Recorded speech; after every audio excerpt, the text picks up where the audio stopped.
एवं मार्गदर्शन स्वर्गीय पंडित श्री रतनलाल जी बेनाड़ा की पुण्य स्मृति में बेनाड़ा उद्योग लिमिटेड आगरा स्वर्गीय श्री नेमचंद जैन जी की पुण्य स्मृति में श्रीमती शशिबाला जैन जी, पुत्र एवं पुत्रवधू श्री निखिल जैन जी, श्रीमती शालिनी जैन जी, पौत्री एवं पौत्र निमिषा जैन, शरण्या जैन।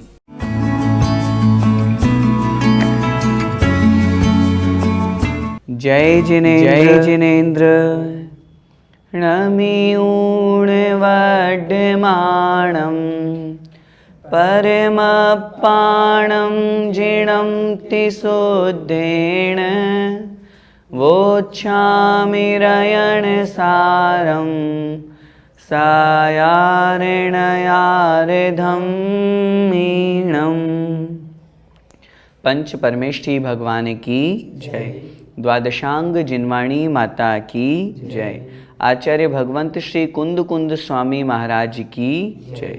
आचार्य भगवंत श्री विद्यासागर जी महामुनिराज की जय। परम पूज्य गुरुदेव निर्यापक श्रमण मुनि पुंगव श्री सुधा सागर जी महाराज की जय। अढ़ाई द्वीपस्थ समस्त महामुनिराजों की जय। वर्णन चल रहा है रयणसार ग्रंथ में मुनि महाराजों का। कैसे होते हैं मुनिराज, कैसी होती है उनकी चर्या, किस प्रकार वो अपने समय को पूर्ण रूप से धर्म ध्यान में व्यतीत करते हैं और कैसी होती है मुनिराज की चर्या, ये जानने के लिए आइए देखते हैं अगली गाथा, गाथा क्रमांक 94। विकहादि विप्पमुक्को आहा कम्मादि विरहिदोणानि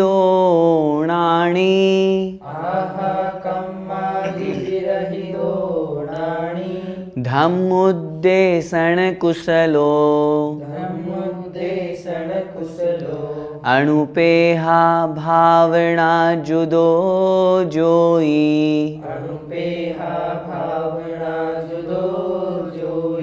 बोलिए विकहादि विप्पमुक्को आहा कम्मादि विरहिदोणानि धम्मुद्देशन कुशलो अणुपेहा भावना जुदो जोई। आइए शब्दार्थ देखते हैं। गाथा के अंत में एक शब्द दिया हुआ है जोई। जोई अर्थात योगी, योगी अर्थात मुनि महाराज। कैसे होते हैं उनका विशेषण बता रहे हैं। विकहादि विप्पमुक्को, विकहादि अर्थात विकथा आदि से, विप्पमुक्को प्रकृष्ट रूप से, विशेष रूप से, प्रकृष्ट रूप से जो मुक्त हैं, छूट चुके हैं, अर्थात जिनका ध्यान विकथाओं की ओर नहीं है, जो कषाय, क्योंकि आदि शब्द का प्रयोग किया है तो कषाय या पाप से जो पूर्ण रूप से मुक्त हो चुके हैं। और कैसे हैं? आहा कम्मादि विरहिदो, अधः कर्म आदि से विरहिदो अर्थात रहित होते हैं। आहार में अधः कर्म आदि दोष होते हैं, उन सभी दोषों से रहित होते हैं। 46 प्रकार के दोषों को टाल करके मुनि महाराज आहार ग्रहण करते हैं, तो उन सभी दोषों से विरहिदो अर्थात रहित होते हैं। ऋणाणी अर्थात ज्ञानी होते हैं, सम्यक ज्ञानी होते हैं, शास्त्रों का अभ्यास करके अपने ज्ञान को और पुष्ट करते हैं। और कैसे होते हैं? धम्मुद्देशन कुशलो, धम्म उद्देशन, धर्म का उपदेश देने में कुशल होते हैं, महान होते हैं, प्रवीण होते हैं। सामने वाले व्यक्ति को धर्म में कैसे लगाना है। और आज के समय में तो बहुत सारे यूथ अनेक प्रकार के नए नए प्रश्न करते हैं। वो तर्क सुनना पसंद करते हैं, वो आगम की बात पर उतना श्रद्धा नहीं करते। तो मुनि महाराज उन्हें आगम की भाषा से, तर्क के माध्यम से उन्हें धर्म समझाते हैं, धर्म में दृढ़ करते हैं। ऐसा धर्मोपदेश देने में जो कुशल होते हैं। और क्या करते हैं मुनिराज? तो आगे कह रहे हैं अणुपेहा भावना जुदो। अणुपेहा अर्थात अनुप्रेक्षा, अनुप्रेक्षा रूप जो 12 भावनाएं हैं जिनका बार बार चिंतन किया जाता है, अनित्य, अशरण, संसार आदि, उनसे वो जुदो अर्थात युक्त होते हैं, सहित होते हैं। ऐसी 12 भावनाओं का निरंतर चिंतन करके अपने आप को वैराग्य से युक्त रखते हैं, ऐसे मुनि महाराज धन्य हैं। इस गाथा में आचार्य कुंद कुंद महाराज मुनि का स्वरूप बता रहे हैं। मुनि महाराज की चर्या कैसी होती है वो यहाँ बता रहे हैं, जो निरंतर विकथाओं से रहित होते हैं, अधः कर्म आदि दोषों से रहित होते हैं, सम्यक ज्ञानी होते हैं, धर्मोपदेश देने में जो कुशल होते हैं, प्रवीण होते हैं, और साथ में 12 भावनाओं का चिंतन करके वैराग्य से परिपूर्ण होकर आत्म तत्व का चिंतन करते हैं, आत्मा में लीन होने का निरंतर प्रयास करते हैं, ऐसे मुनि महाराज हुआ करते हैं। और निश्चित रूप से धन्य है वे मुनि महाराज जो इस प्रकार की चर्या का पालन करके अपनी आत्मा का कल्याण कर रहे हैं। भैया जी, यह अधः कर्म क्या होता है? अधः कर्म ये दोष होते हैं। शाब्दिक अर्थ की अपेक्षा बात करें तो अधः माने निम्न, कर्म माने क्रिया। जो क्रिया साधु के करने योग्य नहीं है वो भी अगर कोई साधु या कोई मुनि महाराज करते हैं तो वो उनका अधः कर्म कहलाता है। जैसे आहार आदि के समय उद्दिष्ट आहार के त्याग की बात की जाती है, मुनि महाराज कभी अपने उद्देश्य से बनाया हुआ आहार ग्रहण नहीं करते। वो ये नहीं कहते मेरे लिए तुम आहार में ये बनाना। अगर वो ये भावना रखते हैं और कथन करते हैं तो ये उनका उद्दिष्ट दोष कहलाता है। तो ऐसे ही दोषों के अंतर्गत ये दोष लिया जाता है जो विशेष रूप से आहार से संबंधित होता है, और इन कर्मों से या उस दोष से मुनि महाराज रहित होते हैं। और मुनि महाराज किनसे रहित होते हैं, कैसी उनकी चर्या होती है, आइए देखते हैं अगली गाथा में। निंदा वंचन दूरो,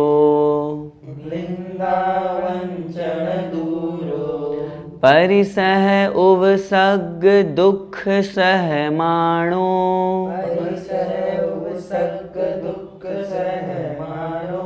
सुहझाण झयण रदो, गद संगो होदि मुनिराओ। बोलिए, निंदा वंचन दूरो, परिसह उवसग दुख सहमाणो, सुहझाण झयण रदो, गद संगो होदि मुनिराओ। कैसे होते हैं मुनि महाराज, क्या विशेषता होती है उनकी, क्या चर्या होती है, आइए शब्दार्थ देखते हैं। निंदा वंचन दूरो, अंत में एक शब्द दिया हुआ है मुनिराओ, अर्थात मुनिराज। मुनि महाराज कैसे होते हैं? निंदा वंचन दूरो, निंदा और वंचना से दूर रहते हैं। निंदा मतलब सामने वाले के लिए अपशब्द बोलना, सामने वाले की निंदा करना, उसका अपमान करना, व्यर्थ में बैठे बैठे वो ऐसा है वो ऐसा है, इस तरह की चर्चा कहलाती है निंदा। और वंचना का मतलब होता है ठगना, मायाचारी करना। मुनि महाराज इससे दूर रहते हैं। और किससे दूर रहते हैं? परिसह उवसग दुख सहमाणो, दूर नहीं रहते, इससे तो सहित होते हैं। परिसह अर्थात परिशह और उवसग अर्थात उपसर्ग।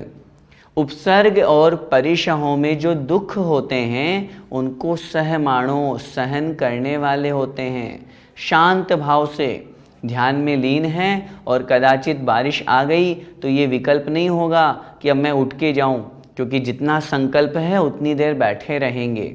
किसी पशु ने उनके ऊपर कोई प्रहार कर दिया तो वो उसमें भी उसको शांत भाव से सहन करते हैं। तो परिशह और उपसर्ग को, उनके दुखों को शांत भाव से सहन करने वाले होते हैं।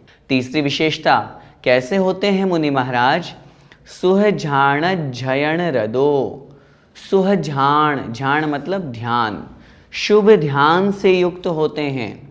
ध्यान 4 प्रकार के होते हैं, आर्तक ध्यान, रौद्र ध्यान, धर्म्य ध्यान और शुक्ल ध्यान। इनमें से 2 अशुभ ध्यान हैं और 2 शुभ ध्यान हैं। आर्तक ध्यान और रौद्र ध्यान अशुभ ध्यान, और धर्म्य ध्यान और शुक्ल ध्यान ये शुभ ध्यान हैं। मुनि महाराज शुभ ध्यान से युक्त होते हैं और अध्ययन रदो, निरंतर अध्ययन में रत रहते हैं। लगे हुए रहते हैं, ज्ञानाभ्यास में, जिनवाणी को पढ़ने में, कुछ लेखन क्रिया में, तत्वाभ्यास करने में निरत रहते हैं। और अंतिम विशेषण दे रहे हैं, गय संगो होई। संग, संग का मतलब होता है परिग्रह।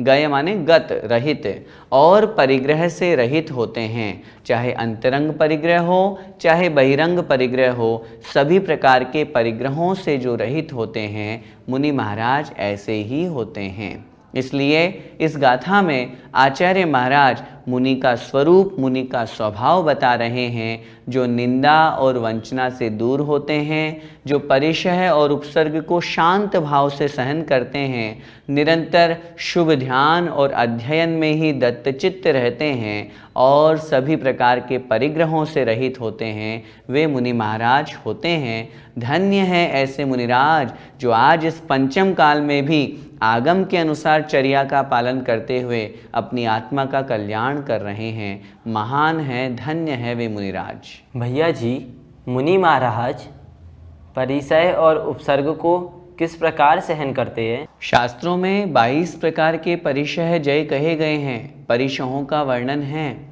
मुनि महाराज उनको जीतते हैं। ये उनकी उत्तर गुणों के अंतर्गत भी आते हैं। क्षुत, तृष्णा, शीतोष्ण, नाग्न्या, रति, स्त्री, चर्या, निषध्या, शय्या, क्रोश, वध, याचना, लाभ, रोग, तृण, स्पर्श, मल, सत्कार, पुरस्कार, प्रज्ञा, ज्ञाना, दर्शनानि। आचार्य उमा स्वामी महाराज ने तत्वार सूत्र जी के 9वें अध्याय में वर्णन किया है। कैसे सहन करते हैं वे? क्षुत मतलब भूख को। हमें तो भूख लगती है तो हम बड़े आकुल व्याकुल परिणाम वाले हो जाते हैं। उन्हें अगर विधि नहीं मिली तो आहार नहीं करते। अंतराय हो गया तो वही अंजुलि छोड़ दी, अब अगले दिन आहार होगा, उसमें भी वो व्याकुल परिणाम से युक्त नहीं होते। उपवास आदि करते हैं तो भी उसे शांत भाव से सहन करते हैं। ऐसे ही चाहे प्यास की बाधा हो, सर्दी गर्मी हो, चाहे नग्न रूप परिशह हो। हाँ, नग्न होना भी बहुत मुश्किल होता है, बहुत लज्जा आती है, लेकिन उसको वो जीतते हैं बिल्कुल बेदाग होकर के, जैसे बालक बिना किसी अपने अंदर किसी भी प्रकार के विकार भाव से रहित होता है, ऐसे मुनि महाराज बिना विकार के निरंतर देश से देश में गमन करते हैं।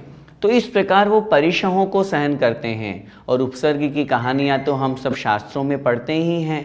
ध्यान में लीन हैं, आकर के किसी पशु पक्षी ने, किसी देव ने, किसी व्यक्ति ने यदि उनके ऊपर उपसर्ग कर दिया तो वो उसको शांत भाव से सहन करते हैं, उसका रिप्लाई नहीं करते, उसका प्रत्युत्तर नहीं देते। वास्तव में मुनि महाराज दुखों को शांत भाव से सहन करते हैं, समता रस के धारी होते हैं, तभी तो वे महान हैं और धन्य हैं, तभी तो जय जयकार के पात्र हैं, अपनी आत्मा का कल्याण करने में लगे हुए हैं।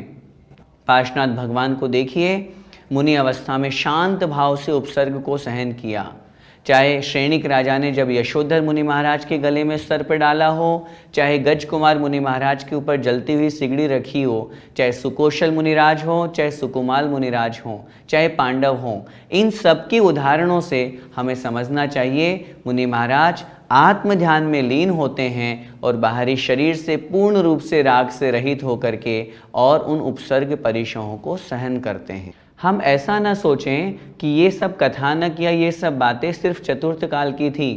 पंचम काल में भी उपसर्ग और परिशहों को सहन करने वाले मुनि महाराज देखे जाते हैं। चारित्र चक्रवर्ती शांति सागर जी महाराज का जीवन चरित्र हम पढ़ें, वो जब ध्यान में बैठते थे तो सर्प आदि उनके शरीर पर आ जाते थे, तो भी वो ध्यान से विचलित नहीं होते थे। वो ध्यान करते थे तो शेर आदि हिंसक पशु भी उनके समक्ष आकर के उनकी शांत और सौम्य मुद्रा देख करके अपना हिंसक भाव छोड़ करके वहाँ बैठ जाते थे। वर्तमान में भी आचार्य भगवंत विद्यासागर महाराज के कितने ऐसे उदाहरण हैं। सोचिए जरा, रसों का त्याग करके अपनी जीवनचर्या को कितना अच्छा आगम के अनुसार निभा रहे हैं। और साथ में जब हम उनके अंदर करुणा भाव की बात करते हैं तो पेंड्रा स्टेशन पर जब गायों से भरी हुई ट्रेन वहाँ पर पहुँची, शरीर में रोग हो रखा है, हर्पीस रोग है, वेदना अत्यधिक है, लेकिन उससे भी ज़्यादा अंदर करुणा है। उस रोग परिशह को उन्होंने सहन किया है, रोग परिशह जय किया है और उसकी तरफ ध्यान नहीं देते हुए निरंतर जीवों पर करुणा और दया भाव रखते हैं।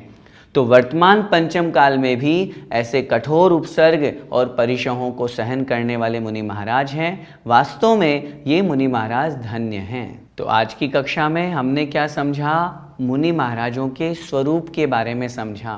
कितनी अच्छी गाथाएं हैं, इनको पढ़ते हैं तो लगता है जैसे साक्षात सामने कोई मुनि महाराज हैं जो अपने मन को धर्म चर्चा में लगाते हैं, विकथाओं से दूर रहते हैं।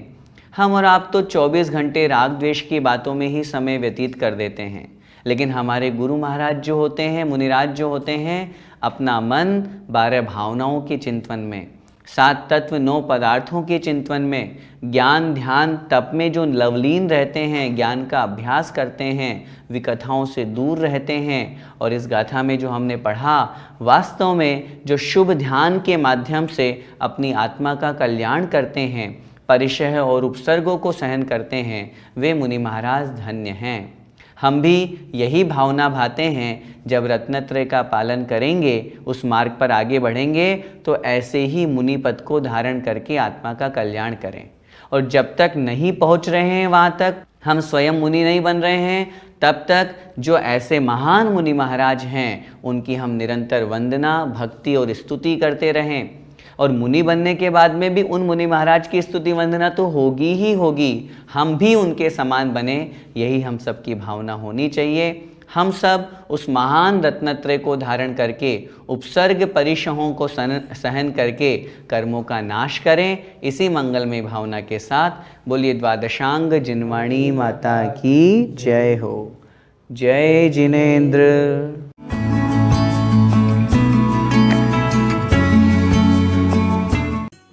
इस कार्यक्रम के पुण्यार्चक थे श्रमण संस्कृति पाठशाला के प्रेरणा स्रोत एवं मार्गदर्शन स्वर्गीय पंडित श्री रतनलाल जी बेनाड़ा की पुण्य स्मृति में बेनाड़ा उद्योग लिमिटेड आगरा स्वर्गीय श्री नेमचंद जैन जी की पुण्य स्मृति में श्रीमती शशिबाला जैन जी, पुत्र एवं पुत्रवधू श्री निखिल जैन जी, श्रीमती शालिनी जैन जी, पौत्री एवं पौत्र निमिषा जैन, शरण्य